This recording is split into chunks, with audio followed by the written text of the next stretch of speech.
स्वस्थ रहने के लिए मैं आयुर्वेद में बताई गई जो बातें हैं उनके अनुसार ही अपनी दिनचर्या अपना रूटीन जो है फॉलो करती हूँ। आयुर्वेद में बताया गया कि हमें ब्रह्म मुहूर्त में उठना चाहिए। अब सोचेंगे आप पूछेंगे अरे भाई ये ब्रह्म मुहूर्त का समय जो होता है कब होता है, तो 4 से 5:30 के बीच का जो समय होता है ना वो ब्रह्म मुहूर्त का होता है। और उसमें उठने से हमारी सेहत के लिए जो है काफ़ी फायदेमंद होता है ये। और इस समय उठने से शरीर में मौजूद जो कफ दोष होता है ना वो कम होता है और हमारा शरीर और हमारा दिमाग सारा दिन काम करने के लिए एक्टिवेट हो जाता है। और उसके बाद जो है फिर शौच वगैरह जाकर जो है आप सब चीज़ों से निवृत्त होकर फिर थोड़ी देर में योगाभ्यास और प्राणायाम वगैरह करती हूँ। और ये जो है सुबह का जो ब्रह्म मुहूर्त का समय होता है इन सारी चीज़ों के लिए बहुत ही अच्छा होता है। और साथ ही साथ ना अगर बोले तो पढ़ने के लिए भी बहुत अच्छा समय होता है। जो स्टूडेंट्स होते हैं ना उनको तो सुबह इस समय उठ के पढ़ना चाहिए, क्योंकि इसमें पढ़ाया गया ना बहुत लंबे समय तक याद रहता है। और इसके बाद जो है फिर 1-1.5 घंटा रेस्ट करती हूँ, तब तक मैं चाय वगैरह पी लेती हूँ और उसके बाद ही फिर नहा धोकर जो है पूजा पाठ करके फिर मैं किचन में आ जाती हूँ। और किचन में सभी जिस तरह से लेडीज़ का रूटीन रहता है कि सुबह उठकर ब्रेकफास्ट बनाओ, अपने परिवार के लिए बच्चों को दूध दो, सैलेड दो, फ्रूट दो, जूस दो, जो सब कुछ रहता है वही मैं करती हूँ। और ब्रेकफास्ट में जो है दूध जरूरी रहता है, सैलेड हो गया वो भी जरूरी रहता है, फल फ्रूट जूस वगैरह ये बहुत जरूरी रहता है। और बच्चे तो देखिए बिल्कुल लापरवाह होते हैं, जब तक हम उन्हें कुछ दे ना तब तक वो खाते नहीं है। तो इसलिए ना मैं ये ऋषि के लिए पैक कर रही हूँ। Welcome back, good morning, Radhe Radhe. कैसे हैं आप सब? आई होप अच्छे होंगे। तो मैं रजनी स्वागत करती हूँ आप सभी का अपने ब्लॉग पर। और अभी बज चुके हैं 8:15 और मैं निकल पड़ी हूँ स्कूल के लिए। तो आजकल एग्ज़ाम्स हैं तो जल्दी जाना पड़ता है। तो मौसम आज मिक्स ही है। तो चलिए चलते हैं, स्कूल में मिलते हैं फिर आपसे।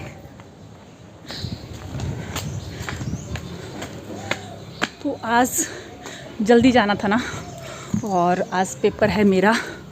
तो यानी कि मेरे सब्जेक्ट का, मेरा नहीं, मेरे सब्जेक्ट का, वैसे मेरा ही समझ लो, क्योंकि बच्चों का एग्ज़ाम टीचर का एग्ज़ाम होता है। तो आज तो सुबह का पता ही नहीं चला। मतलब आज तो मैं 5 बजे से पहले ही उठ गई थी, मुझे लगा 6 बज गए। और इसी चक्कर में आज 4:45 बजे ही जो है ना मैं उठ गई थी। तो उठने के बाद सारा जो भी काम था वो पूरा निपट गया। और होता है ना कि सुबह जल्दी उठने का बहुत फ़ायदा होता है और हमारे काम बहुत जल्दी निपट जाते हैं।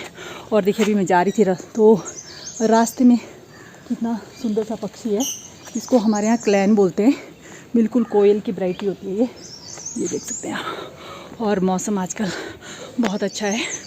पीछे आप देख सकते हैं अभी का व्यू जो है ना सुबह सुबह का बहुत ही खूबसूरत सा होता है। थोड़ी थोड़ी जो है धूप, ठंडी ठंडी हवा, सारा एकदम मन मतलब बहुत खुश हो जाता है जब हम इस तरह के वातावरण में निकलते हैं ना। तो मुझे तो बहुत अच्छा लगता है।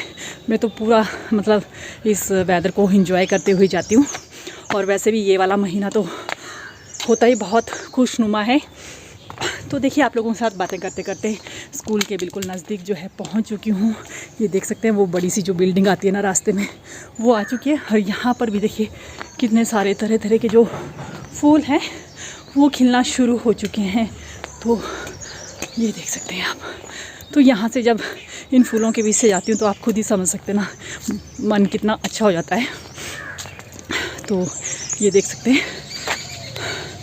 तो चलिए अब थोड़ी सांसें फूलना शुरू हो गई है, चलते हैं भाग भाग के। और फिर मिलते हैं आपसे बाद में। स्कूल का अगर कुछ सूट हुआ तो करूँगी, अदरवाइज़ फिर शाम को मिलते हैं आपसे। बाय बाय तब तक के लिए। गुड मॉर्निंग बेटे, God bless you, God bless you. Very good morning बेटे, very good morning, very good morning, God bless you. ये पहुंच चुकी हूँ स्कूल में और चलते हैं अब अंदर। नमस्कार आंटी जी। नमस्कार जी। ठीक है?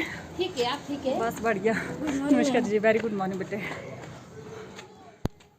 तो अभी हो चुका है बच्चों का एग्ज़ाम स्टार्ट, और बच्चों का एग्ज़ाम ना 8:45 के करीब शुरू हो जाता है। और मैं यहाँ पर अभी बाहर बैठी हूँ। चलिए आपको बच्चे दिखाती हूँ अंदर। तो बच्चों का एग्ज़ाम चल रहा है आज ना मेरे पापा आ रहे हैं, तो ये देख सकते हैं गाड़ी मेरे पापा की है और उन्होंने जो है कुछ सामान लाया है मेरे लिए।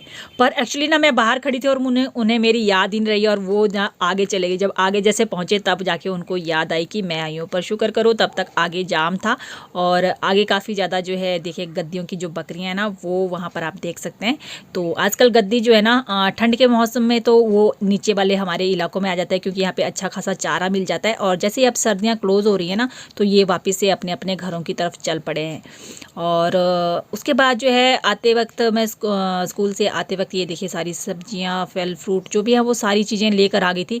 तो मैं राशन आपको पता ही है कि हमेशा इकट्ठा लेकर आती हूँ, फल फ्रूट सब्जियां वो भी मैं एक हफ्ते का इकट्ठा ही ले आती हूँ। तो ये देख सकते हैं आप, ये गाजर लेकर आई हूँ, ये किन्नू है और साथ में यहाँ पे प्याज लेकर आ गई थी और ये इसमें घिया है और पहाड़ी आलू जो है आज मैं लेकर आई हूँ। जो लाल वाले आलू आते हैं ना आजकल वो लेके आई हूँ, काफ़ी अच्छे होते हैं, मतलब एकदम जो कनीदार जैसा आलू होता है ना वैसा होता है ये। और ये फ्रांस बीन है, टमाटर है और उस नीचे जो है कद्दू है और साथ में बैंगन है। तो इस तरीके की मैं सारी जो साग सब्जी हैं वो लेकर आती हूँ। और फ्रूट्स में आपको मैंने बताया कि मैं वो जो है किन्नू लेकर आई थी, साथ में पाइनएप्पल लेकर आई हूँ, अमरूद लेकर आई हूँ। तो इस तरह सारी चीज़ें जो है मैं एक साथ लेकर आ जाती हूँ और फिर इनको सभी को जो है ना मैं फ्रिज में स्टोर करके रखूँगी। तो देखिए कितने नीचे था मेरा बैंगन, तो मैं आपको दिखा रही थी कि बैंगन दिखा देती हूँ। और साथ में मटर भी लेकर आई थी हरे।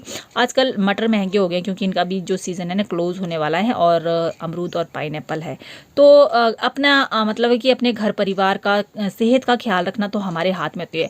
तो मेरा तो अपना ये मानना है कि दवाइयों पर खर्च करने से अच्छा है कि हम खाने पीने में खर्च ज़्यादा करें और अच्छी चीज़ें जो है खाएं और स्वस्थ रहें।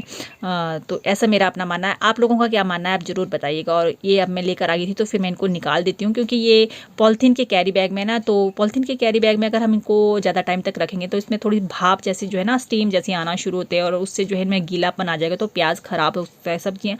तो सारी चीज़ों को मैं निकाल लेती हूँ। तो ये छोटा सा एक छाबड़ू जैसा है मेरा, तो उसमें डाल के ना मैं बेड के नीचे रखती हूँ। अब इतना सारा सामान है तो उसको कहाँ रखूँ, ये भी बहुत बड़ी समस्या रहती है मेरे लिए। तो इसको इस तरह लाकर ना बेड के नीचे जो स्पेस है वहाँ पर रख देती हूँ। और जो ये ख़राब होने वाली सब्जियाँ हैं इनको धोकर जो है फिर मैं फ्रिज के अंदर रख दूँगी। अच्छा, मुझे आपसे एक बात पूछनी है, आप मेरी इस बात से कहाँ तक सहमत है? कि मेरा तो अपना मानना है ना कि एक साथ चीज़ें लाने से उनमें बरकत ज़्यादा होती है और ज़्यादा दिनों तक, ज़्यादा समय तक चलती है चीज़ें। आपका क्या मानना है इसके बारे में? और यही कारण है कि मैं एक साथ एक हफ्ते की, एक महीने की चीज़ें जो है लेकर आती हूँ। करेला एक महीना का ले आती हूँ, सब्जियाँ एक हफ्ते की लेकर आती हूँ। तो आप ज़रूर कमेंट में बताइएगा मुझे, है ना। और ये देख सकते हैं, ये है हमारे पहाड़ी आलू जो लाल रंग के होते हैं, बहुत टेस्टी होते हैं ये। Hello friend, welcome back. और कैसे हैं? तो देखिए घर में पहुंच चुकी हूँ, शाम हो चुकी है और मौसम जो है ख़राब हो गया है। धूप छाँव की थोड़ी थोड़ी बारिश भी लगी है, साथ में धूप भी लगी है। तो हमारे यहाँ बोलते हैं ना कि गिदड़ गिदड़ की शादी लगी होती है, तभी जो है धूप और इस तरह से बारिश होती है। तो आप पीछे देख सकते हैं धूप भी है और साथ में बारिश भी जो है लगी हुई है और ठंडी ठंडी हवा चल रही है। वैसे तो मार्च का महीना है, मौसम जो है थोड़ा थोड़ा गर्म हो रहा है, सर्दी जो है धीरे धीरे कम हो रही है, पर अभी पूरी तरह से नहीं हो गई है, क्योंकि जैसे ही पहाड़ों पर क्या होता है बारिश होती है ना तो मौसम एकदम से हमारा ठंडा हो जाता है। तो चलिए अभी बाहर जो है बारिश लग गई है और साथ में ठंडी ठंडी हवाएं चल रही हैं। तो चलते हैं घर के अंदर। और आपके वहाँ पर मौसम किस तरह का आप ज़रूर कमेंट में बताइएगा। तो एक्चुअली ना अभी मैं जा रही हूँ वीडियो एडिट करने के लिए। तो दूसरे कमरे में ऋषि है, तो ऋषि ने जो है ना टीवी लगा रखा है, वहाँ पर जो है एडिटिंग पॉसिबल नहीं है। तो इसलिए जो है ये वाला जो रूम है ना, इस रूम में जा रही हूँ, यहाँ पर एडिटिंग। तो मेरे को ना एडिटिंग करने के लिए बहुत समस्या रहती है कि कहाँ करूँ, बहुत शोर शराबा रहता है। तो चलिए खोलते हैं इस रूम को। और ये एक्चुअली ऋषि यहाँ पर बैठता है, ऋषि का रूम है ये जो रूम है यहाँ पर होगी एडिटिंग। तो चलिए चलते हैं अंदर। तो ये देख सकते हैं, ये इसका रूम है, यहाँ पर ये बैठता है। यहाँ पर जो है मैं आ जाती हूँ जब भी मुझे एडिटिंग करनी होती है। तो श्री हनुमान जी के आने से पहले पहले अपना काम जो है ना ख़त्म करना पड़ेगा मुझे। और ये देख सकते हैं, हवा सुन सकते हैं आप, बिजली चमक रही है, ग्रोगड़े हो रहे हैं, इनकी बादल गरज रहे हैं। तो चलिए मैं कर लेती हूँ एडिटिंग और फिर मिलते हैं आपके साथ एक नए ब्लॉग में। तब तक के लिए अपना ख्याल रखिएगा। Bye bye and take care.